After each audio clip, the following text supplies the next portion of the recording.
সুপ্রিয় দর্শক, আয়াতুল কুরসির এই ৫টি আমল আপনাকে জান্নাতের পথ দেখিয়ে দিবে ইনশাআল্লাহ। কোনো ব্যক্তি যদি এই ৫টি আমল করতে পারে, ইনশাআল্লাহ সে মৃত্যুর পর হাসতে হাসতে মহান আল্লাহ তাআলার সুন্দর জান্নাতে চলে যাবে। তাই আমার বিশ্বাস, যে ব্যক্তি চায় যে সে জান্নাতে যেতে, সে আজকের ভিডিওটি অবশ্যই সম্পূর্ণ দেখবে এবং এইখান থেকে প্রতিটি আমলকে সুন্দরভাবে শিখবে।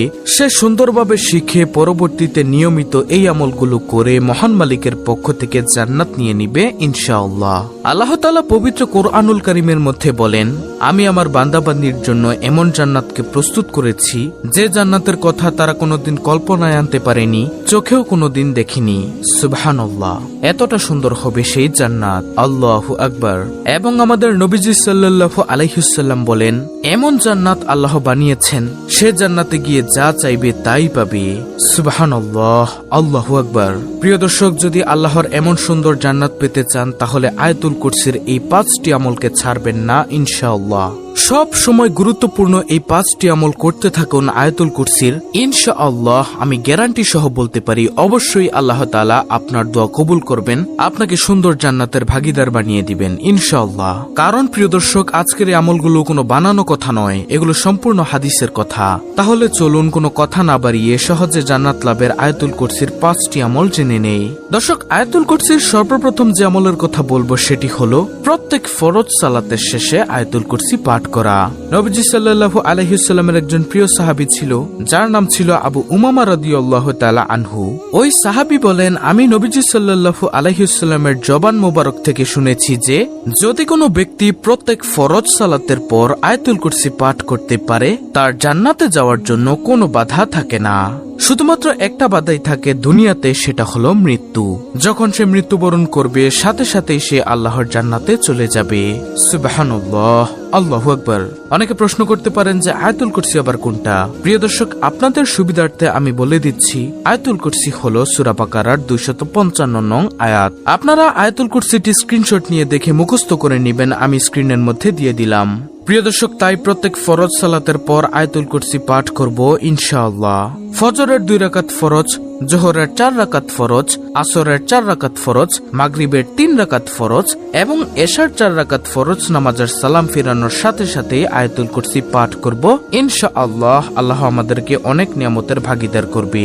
তারপরে প্রিয় দর্শক, আয়াতুল কুরসির 5টি আমলের মধ্যে দ্বিতীয় নম্বর যে আমলটি, সেটি হলো নবীজি সাল্লাল্লাহু আলাইহি ওয়াসাল্লামের একজন প্রিয় সাহাবী ছিল, যার নাম ছিল আবু হুরায়রা রাদিয়াল্লাহু তাআলা আনহু। আবু হুরায়রা রাদিয়াল্লাহু তাআলা আনহুকে নবীজি সাল্লাল্লাহু আলাইহি ওয়াসাল্লাম একদিন সদগার মাল পাহারা দেওয়ার জন্য দায়িত্ব দিলেন। দর্শক, নিচের এই ঘটনাটি শুনলে দ্বিতীয় নম্বর আমলটিও জানতে পারবেন। তো নবীজির ওই সাহাবী সব সময় সদগার মাল পাহারা দিচ্ছেন। একদিন তিনি দেখতে পেলেন একজন চোর চুপি চুপি এসে সদগার মাল চুরি করে নিয়ে যাচ্ছে। তখন আবু হুরায়রা রাদিয়াল্লাহু তাআলা আনহু ওই চোরকে গিয়ে হাতের মধ্যে ধরে ফেললেন এবং বললেন, তোমাকে আমি ধরেছি, কাল সকালে তোমাকে নবীজির দরবারে নিয়ে যাব। নবী সাল্লাল্লাহু আলাইহি ওয়াসাল্লাম তোমার বিচার করবেন। তখন ওই চোর কান্নাকাটি করা শুরু করলো। সে কাঁদতে কাঁদতে বলল, আমার ঘরের মধ্যে অনেক অভাব, মানুষ কি আর এভাবে চুরি করতে আসে? আমার ঘরের মধ্যে অনেক অভাব, আপনি আমাকে আজকের জন্য ছেড়ে দিন, আমি আর চুরির কাজ করব না।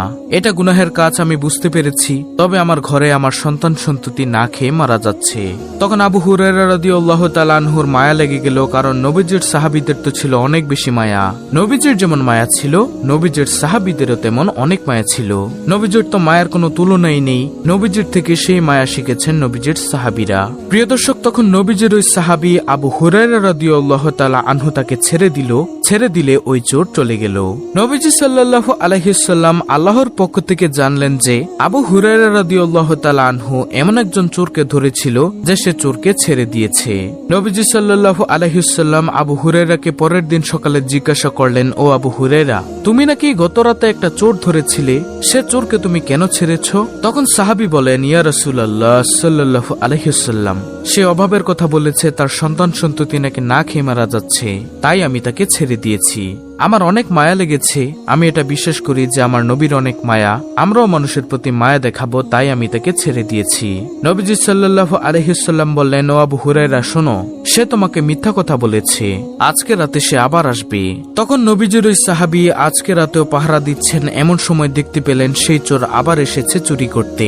তখন নবীজির সাহাবী গিয়ে সেই চোরের হাতের মধ্যে ধরে বললেন, গতকালকে তোমাকে ছেড়ে দিয়েছিলাম, তুমি ওয়াদা করেছিলে যে আর আসবে না, আজকে তুমি আবার ওয়াদা ভঙ্গ করেছো, আজকে তোমাকে আর ছাড়া হবে না, তোমাকে আমি নবীজির দরবারে নিয়েই যাব।